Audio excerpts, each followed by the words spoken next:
Welcome back to Bo's Mopar Garage. Um, let's do the weather first. It's cloudy, possibility of showers today. It's a little chilly for down here. It's 58 degrees, about 10 o'clock in the morning.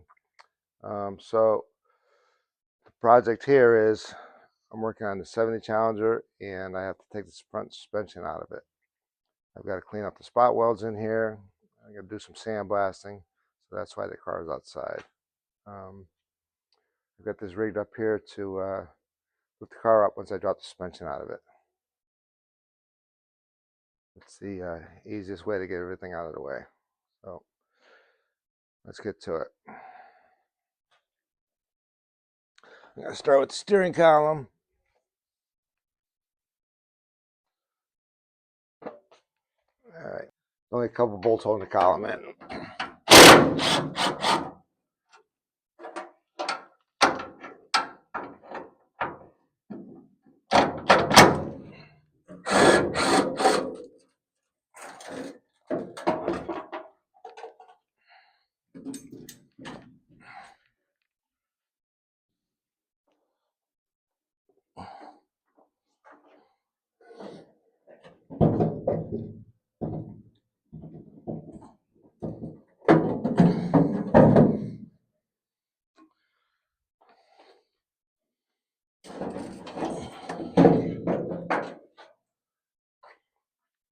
So this is a 1970 only steering column. It's got the lever here for the reverse lockout. 71-4 has a little lever up here to lock the wheel so you can get the key out of it. So unless you got the reverse lockout hooked up on your 70 car, you have to actually twist the inside collar here so you can get the key out of it. Little tip there.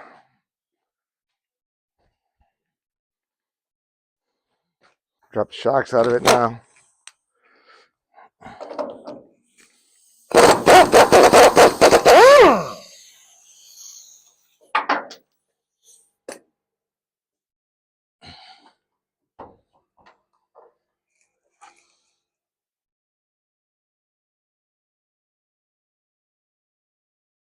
One more on the other side.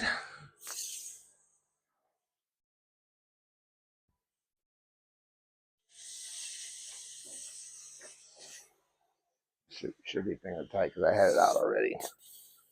Yep.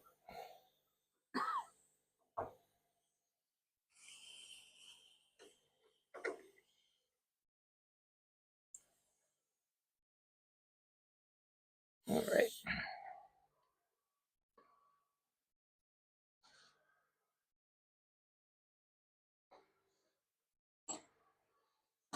We got to take the cam bolts out of the upper control arms.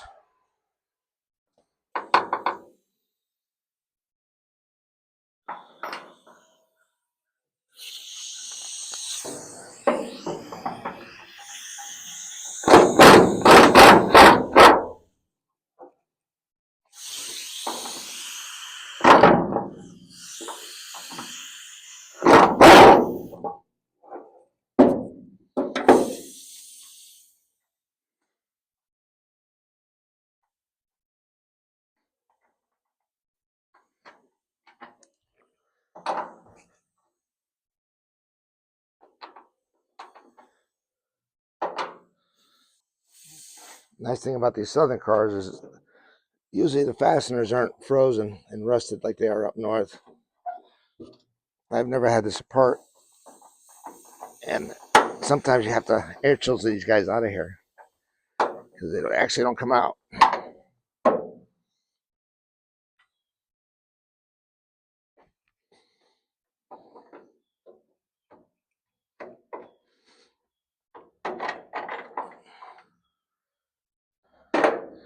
So these are cam bolts, and they're called cam bolts because of the way they are. They adjust your control arm, your upper control arm, in and out so you can set your caster and camber on them.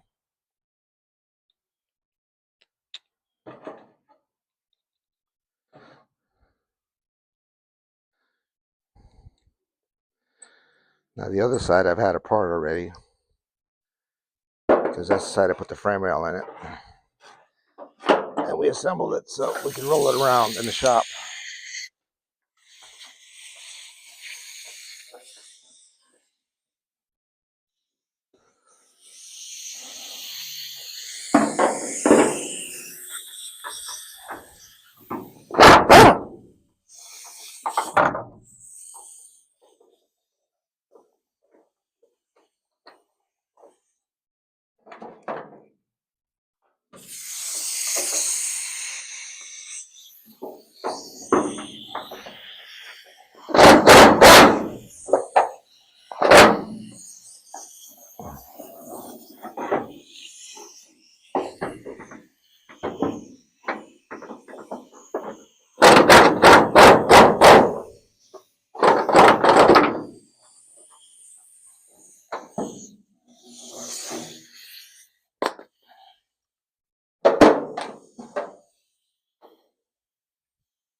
That. Don't need these anymore.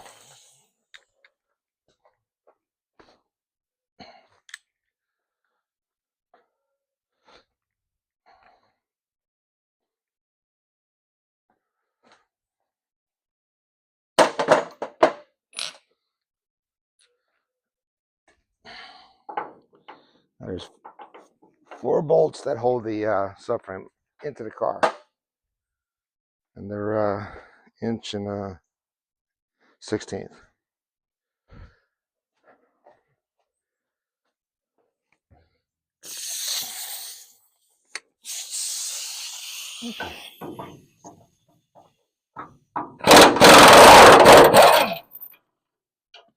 These have a little cone on the end of it that helps line up the subframe into the car.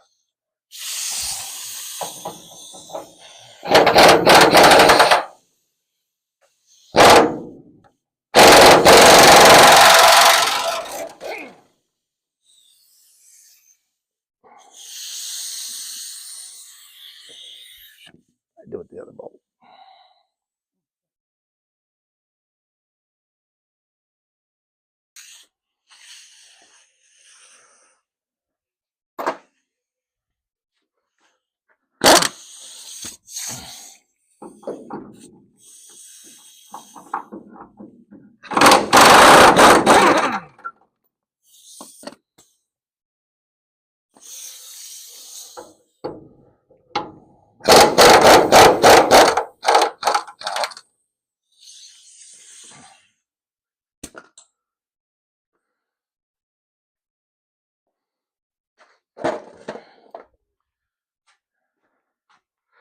So I've got 2 winches here.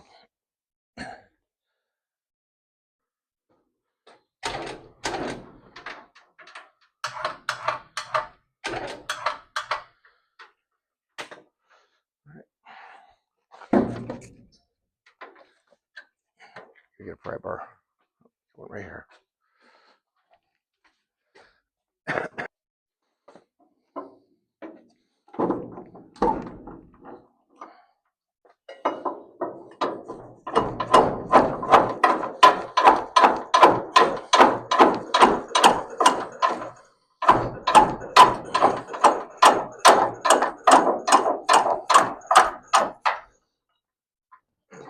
That one's off.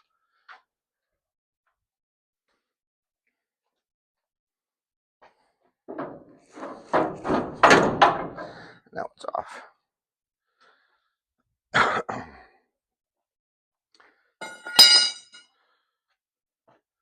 So you can either take your torsion bars out first, which sometimes is a pain because they're stuck, or get some weight off it Make sure your adjusters are backed all the way out. And then you take a good sized hammer, which I have to go get one. Your torsion bars are in these little pockets. There's a clip on the back of the torsion bar. Cross member. If you wanted to take them out first, you take the clip off and see if you can slide them back. Sometimes you have to take some vice grips and a big hammer and push them back. But I'm going to do this way now.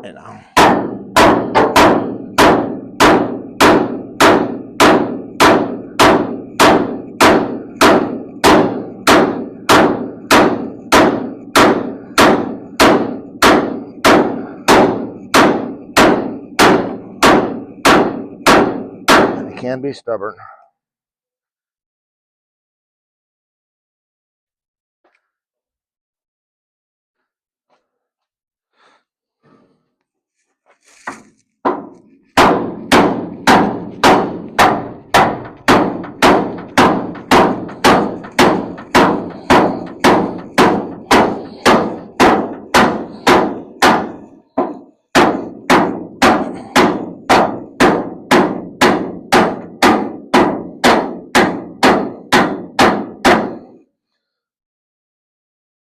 Walking back and forth. They're in about an inch, so takes a little bit to get.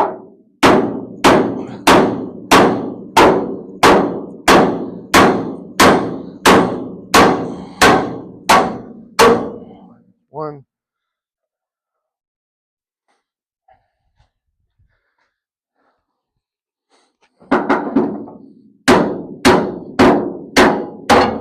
And two.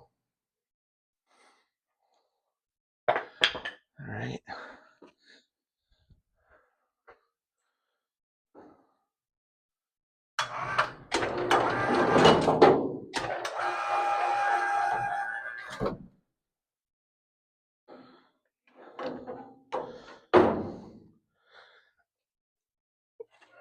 You can roll it out.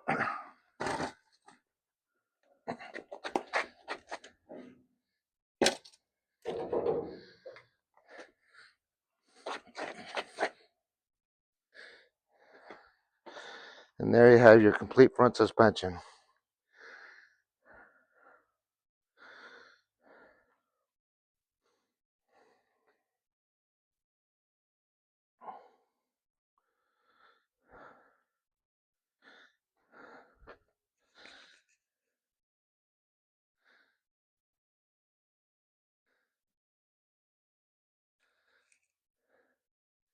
Give it a look over.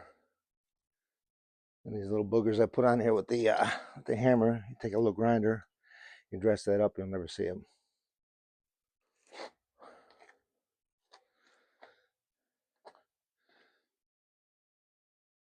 It's got disc brakes on it, but they're not factory. Well, they're factory, but they're off a later car because it's got the sliders on them. Versus this car should have pins in it.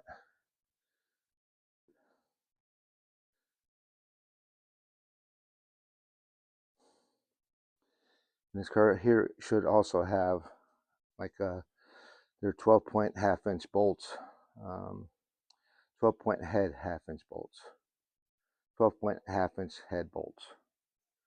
I don't know what size they actually are. So that's obviously been changed too.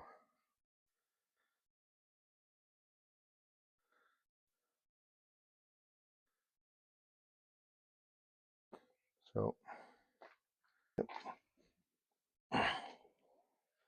like I was telling you, these torsion bars usually pop right out.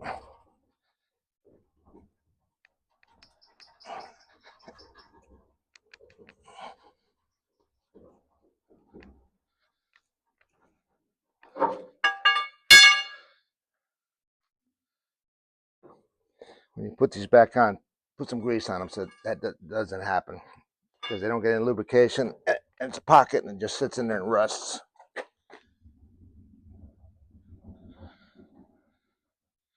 And there is a left and a right.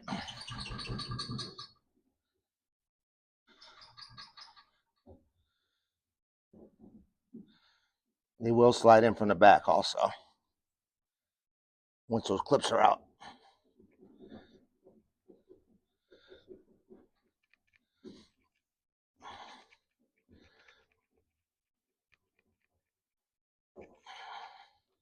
So it's more stubborn.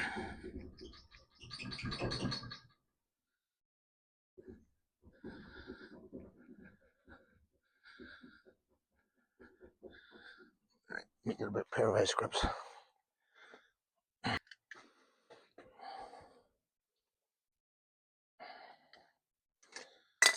Hammer.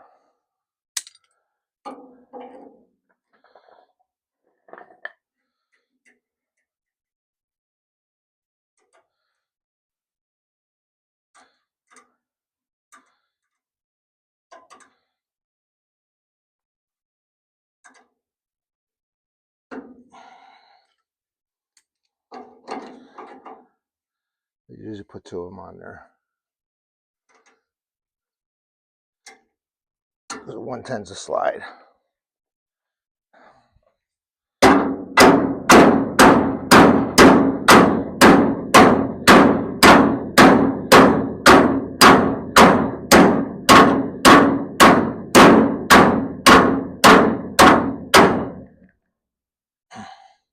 Doesn't want to let go.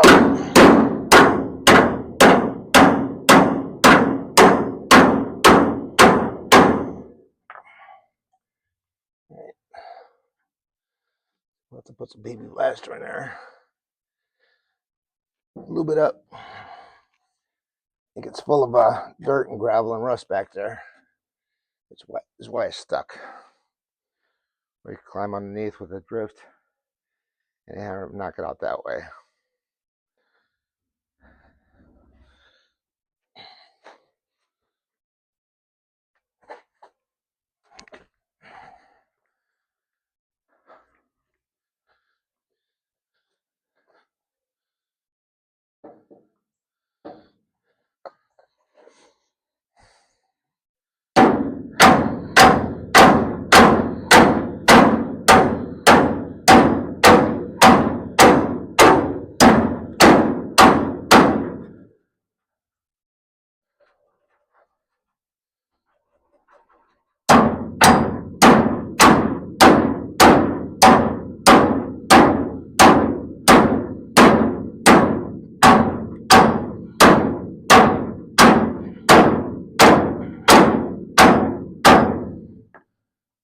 Jeez.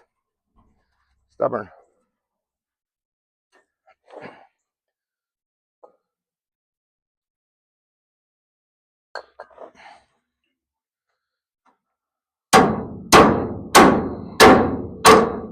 There we go.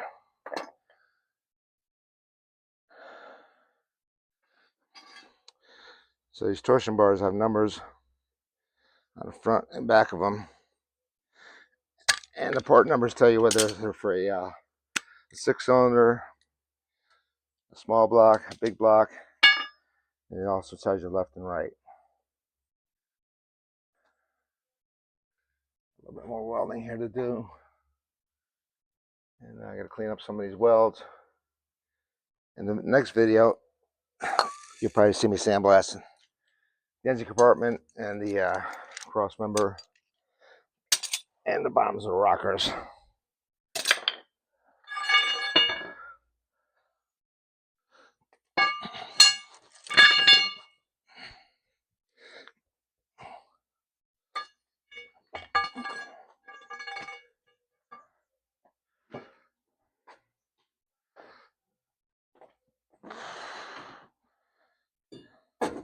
These bumper brackets here are actually off of a 73 or 4 Challenger. And you can tell that because 73 and 74 have an extra bolt in the back here, which is not on this car. And that's why I didn't feel bad about poking a hole in the front to hook up the winch to.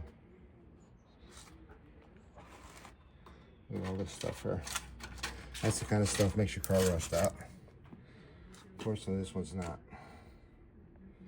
If you have an A body, those pockets are always full, and that's one thing you gotta watch for with the A bodies because they're usually rotted in there, especially if you have a northern car.